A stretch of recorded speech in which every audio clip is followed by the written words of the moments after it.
విజయవాడ పరిసర ప్రాంత ప్రజలకు శుభవార్త. పాల్ పృథ్వీ మినిస్ట్రీస్ సారథ్యంలో పరిశుద్ధాత్మ తైలాభిషేక స్వస్థత ఆరాధన విజయవాడ మహాపట్టణంలో ప్రతి నెల మొదటి మంగళవారం ఉదయం 9 గంటలకు ఈ ఆరాధన మేరీ స్టెల్లా ఇండోర్ స్టేడియం నందు బెంచ్ సర్కిల్ దగ్గర పంటకాలవ రోడ్డు నందు జరుగుతుంది. జూలై 2వ తేదీ ఉదయం 9 గంటలకే ఈ ఆరాధన ప్రారంభమవుతుంది. ఇప్పటికే వేలాది మంది ప్రజలు పాల్గొని దేవుని యొక్క శక్తిని పొందుకున్నారు, అద్భుతాలు పొందుకున్నారు. కుంటివారు నడుస్తున్నారు, గుడ్డివారు చూస్తున్నారు. అలనాటి అపోస్తుల కాలములో జరిగిన అద్భుతాలు ఈ కాలములో దేవుడు జరిగిస్తున్నాడు. రండి, సమస్యల నుంచి విడుదల పొందుకోండి, దేవుని యొక్క శక్తి చేత నింపబడండి. మిమ్మల్ని అందరినీ ప్రేమతో ఆహ్వానిస్తున్నాం. జూలై 2వ తేదీ ఉదయం 9 గంటలకు రండి, ఆశీర్వదించబడండి.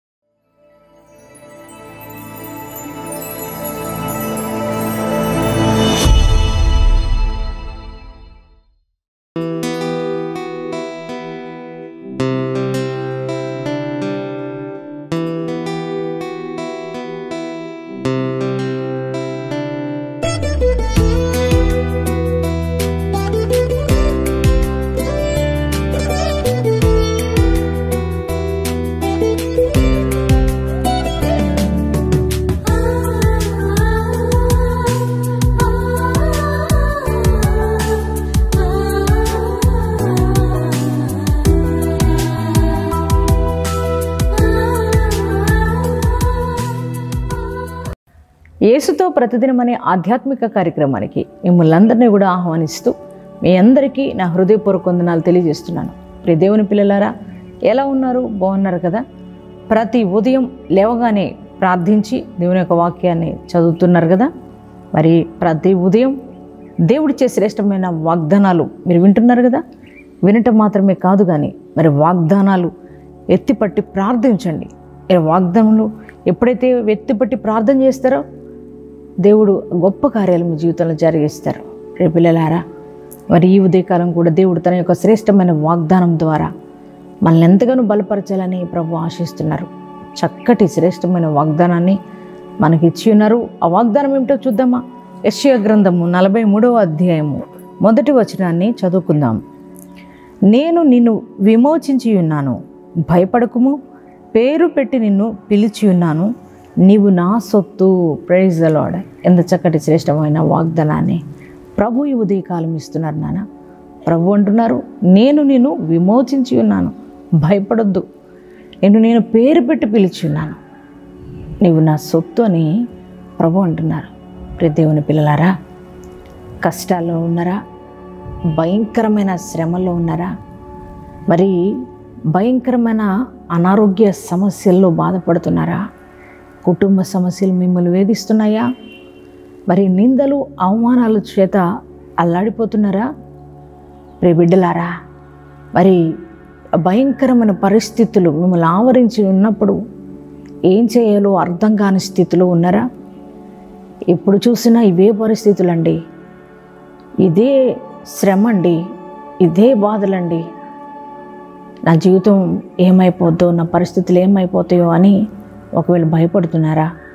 ఈ ఉదయకాలం ప్రభు మీతో మాట్లాడుతున్నారు. ఆయన అంటున్నారు, ప్రియ బిడ్డ, నువ్వు ఎటువంటి సమస్యలో ఉన్నా ఆ సమస్యలో నుంచి నేను విమోచించి ఉన్నాను అంటున్నారు. మీరు అనుకుంటున్నారు ఇంక ఈ సమస్యల్లో ఇంతేనేమో పరిస్థితులు, ఈ అప్పులు ఇంతేమో, ఈ అనారోగ్య సమస్యలు ఇంతే, ఈ కుటుంబ సమస్యలు ఇంతే, ఇక నా జీవితం అంతా ఇంతే అని అనుకుంటున్నారా? ప్రభు అంటున్నారు, బిడ్డ నువ్వు భయపడొద్దు, ఎందుకంటే నేను నిన్ను విమోచించి ఉన్నాను, నిన్ను పేరు పెట్టి పిలిచాను, నువ్వు నా సొత్తు అని ప్రభు సెలవిస్తున్నారు. ప్రియ పిల్లలారా, ఈ మాటలు ఎవరు అంటున్నారో తెలుసా? ఎవరు నీతో మాట్లాడుతున్నారంటే నేను కాదు, నేను సృజించిన వాడు, నేను నిర్మించిన దేవుడు, ఆయన నీతో మాట్లాడుతున్నారు. నిన్ను ఇక విమోచించాను, ప్రతి ఒక్క సమస్య నుంచి నీకు విడుదల వచ్చింది. ఆర్థికపరమైనవి అన్ని సమస్యలు అన్నిటిలోంచి కూడా నిన్ను విమోచించాను, ఎందుకంటే నేను పేరు పెట్టి పిలిచా, నువ్వు నా సొత్తు అని నీ దేవుడు నీతో మాట్లాడుతున్నారు. భయపడొద్దండి, ఇక ఏ పరిస్థితి నిన్నేమీ చేయలేదు, ఏ యొక్క అప్పు సమస్య, అనారోగ్య సమస్య, నిందలు అవమానాలు నిన్నేమీ చేయలేవు. అన్నిటి నుంచి నిన్ను విమోచించానని నీ దేవుడు నీతో మాట్లాడుతున్నారు. మరి మనం ఎందుకు భయపడాలి? కృంగిపోకూడదు కదా, ధైర్యంగా ఉండాలి. ఎందుకంటే ఆయన స్వరక్తం ఇచ్చి మనల్ని సంపాదించుకున్నాడు దేవాతి దేవుడు. ప్రభు అంటున్నారు, మీరు నా సొత్తు. ఆయన సొత్తు అయిన ప్రజలు బాధపడుతుంటే, వేదనలో ఉంటే, శ్రమలో ఉంటే, ఇబ్బందుల్లో ఉంటే, ఆ భయంకరమైన బంధకాల్లో ఉంటే దేవుడు చూస్తూ ఉండే దేవుడా? ఆయన నువ్వు బాధపడుతుంటే బాధపడేవాడు, వేదన చెందుతుంటే వేదన చెందేవాడు. నువ్వు ఆరాధిస్తున్న దేవాది దేవుడు. ఒకవేళ నువ్వు ఉన్న బంధకాలను నేను మరి భయపెడుతున్నాయేమో, శాప బంధకాలే కావచ్చు, పాప బంధకాలే కావచ్చు, భయంకరమైన అప్పు బంధకాలే కావచ్చు, అనారోగ్య బంధకాలే కావచ్చు, ఏవైనా సరే ఒకవేళ నిన్ను భయపెడుతున్నాయేమో, నిన్ను భయపడొద్దని ప్రభు సెలవిస్తున్నారు. ఆయన అంటున్నారు, భయపడొద్దు, నిన్ను పేరు పెట్టి పిలిచాను, నా సొత్తు బిడ్డ అని ప్రభు అంటున్నారు. యేసయ్య అంటున్నారు కదా. ఇక ధైర్యంగా ఉంటారా? ఇక మీ పరిస్థితులను చూసుకుని భయపడకండి. దేవుడు అన్నిటి నుంచి మిమ్మల్ని విమోచించానని చెప్తున్నారు. ఈ వాగ్దానాన్ని నమ్మండి. ఈ వాగ్దానం ఎత్తిపట్టి ప్రార్థన చేసుకోండి. దేవుని యొక్క సంపూర్ణ విడుదల దేవుడు మీకు అనుగ్రహించి సమృద్ధితో మిమ్మల్ని నింపబోతున్నారు. అట్టి కృప దేవుడు మీకు అనుగ్రహించునుగాక. ప్రార్థన చేసుకుందామా? పరిశుద్ధుడా, మహోన్నతుడా, మహాగణుడా, నీకే స్తోత్రాలయ్యా. ఈ ఉదయ కాలంలో మీరు ఇచ్చిన శ్రేష్టమైన వాగ్దానం బట్టి నీకు వందనాలయ్యా. నేను నిన్ను విమోచించి ఉన్నాను, భయపడొద్దని నేను పేరు పెట్టి పిలిచాను, నీవు నా సొత్తని ఈరోజు వాగ్దానం ఇచ్చిన దేవుడు నాయనా, నీకు వందనాలు నాయనా. ఈ వాగ్దానం ప్రతి వారి జీవితంలో నెరవేర్చమని ప్రార్థిస్తున్నానయ్యా. అయ్యా నాయనా, నీ బిడ్డలందరినీ కూడా మీరు ఆశీర్వదించమని ప్రార్థిస్తున్నామయ్యా. ఎటువంటి బంధకాల్లో నీ ప్రజలున్నా వారికి సంపూర్ణమైన విడుదల కలుగును గాకని ప్రార్థిస్తున్నాం దేవా.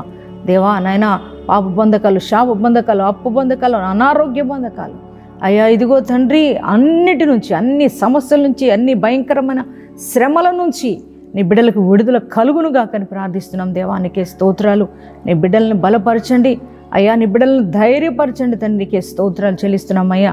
అయ్యా ఇదిగో తండ్రి, రక్షణ లేని వారికి రక్షణ, మారు మనసు అనుభవం లేని వారికి మారు మనసు దయచేయమని ప్రార్థిస్తున్నాం తండ్రి. నాయన, కుటుంబాల్లో సమాధానం ఇవ్వండి, చెదరిపోయిన కుటుంబాలను కట్టండి ప్రభువా. అయ్యా నా తండ్రి నాయన, అలా కోర్టు కేసులో నీ బిడ్డలకు అయ్యా న్యాయం జరిగించమని ప్రార్థిస్తున్నాం తండ్రి. అయ్యా భయంకరమైన రోగాలతో ఎవరైనా అలవటిస్తుంటే, నానావిధ రోగాలతో బాధపడుతుంటే వారికి సంపూర్ణమైన స్వస్థత కలుగునుగా కానీ ప్రార్థిస్తున్నాం. దేవునికి స్తోత్రాలు చెల్లిస్తున్నాం ప్రభా. అలాగే ఈరోజు మ్యారేజ్ డేస్, బర్త్డేస్ చేసుకుంటున్న ప్రతి ఒక్కరిని కూడా మీరు జ్ఞాపకం చేసుకోండి తండ్రి. అయ్యా నాయనా, వారికి నూతనమైన ఆశీర్వాదాలు దయచేయండి. ఈ సంవత్సర కాలం అంతా నీ ప్రశస్తమైన సన్నిధి వారితో ఉంచమని ప్రార్థిస్తున్నాం. నీ క్షేమం ఉంచమని ప్రార్థిస్తున్నాం. అయ్యా ఈ దినమంతా నాయన, అయ్యా నాయన ప్రభుని, నాయన కృపగలిగిన హస్తము ద్వారా మమ్మల్ని నడిపించి మహిమ పొందుకొనమని యేసుక్రీస్తు నామం పేరట ప్రార్థన చేస్తున్నాము తండ్రి. ఆమేన్.